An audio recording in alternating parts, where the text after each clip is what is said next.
জাতীয় সংসদ নির্বাচনের দিন ভোট কেন্দ্র পাহারা দিতে নেতাকর্মী ও ভোটারদের আহ্বান জানিয়েছেন বিএনপি চেয়ারম্যান তারেক রহমান। তিনি বলেছেন, নির্বাচনের দিন কেন্দ্রে গিয়ে শুধু ভোট দিয়ে চলে আসলে চলবে না, সেখানে উপস্থিত থেকে ভোটের হিসাবও কড়ায় গণ্ডায় বুঝে নিতে হবে। জামায়াতে ইসলামীর আমির ডাক্তার শফিকুর রহমান বলেছেন, ক্ষমতায় গেলে চাঁদাবাজদের পুনর্বাসন নয়, বরং কর্মসংস্থানের ব্যবস্থা করা হবে, যাতে তারা আর চাঁদাবাজিতে জড়াতে না পারে। জনগণের রায়ে জামায়াত ক্ষমতায় গেলে চাঁদাবাজদের দায়িত্ব নেবে এবং তাদের কর্মসংস্থানের ব্যবস্থা করা হবে। আমরা ১৯৭১ সালকে মাথায় তুলে রাখতে চাই, কারণ ৭১ আমাদের অস্তিত্ব। যারা ৭১ সালে জাতির সাথে বেইমানি করে গণহত্যায় পাকিস্তানিদের সহায়তা করেছে, তাদেরকে বর্জন করে দেশের পক্ষে, গণতন্ত্রের পক্ষে ধানের শীষ প্রতীকে ভোট দেওয়ার জন্য সকলকে আহ্বান জানান বিএনপির মহাসচিব মির্জা ফখরুল ইসলাম আলমগীর।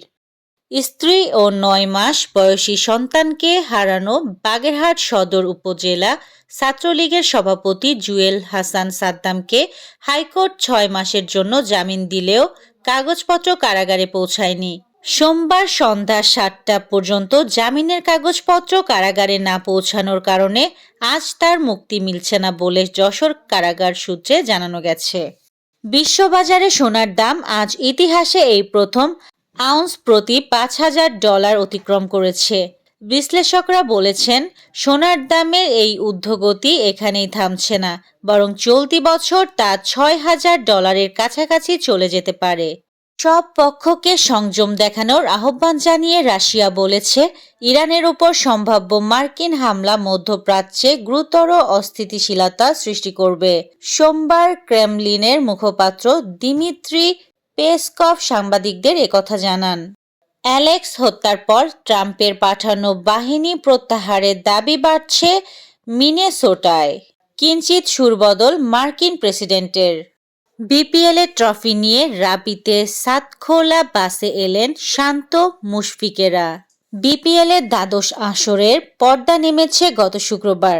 এতে চট্টগ্রাম রয়্যালসকে হারিয়ে চ্যাম্পিয়ন হয়েছে পদ্মাপাড়ের দল রাজশাহী ওয়ারিয়র্স। মাঠ থেকে হোটেল পর্যন্ত শিরোপা জয়ের উল্লাস ছিল চোখে পড়ার মতো। টি-20 বিশ্বকাপে ভারত-পাক ম্যাচ কি হবে না? শুধু সূর্যদের বিরুদ্ধে ম্যাচই বয়কট করার কথা ভাবছে নকবীর পাকিস্তান বোর্ড। এই ছিল আজকের শীর্ষ সংবাদ। ছিলাম আমি ইয়াসমিন আক্তার, সুরমা টিভি 24।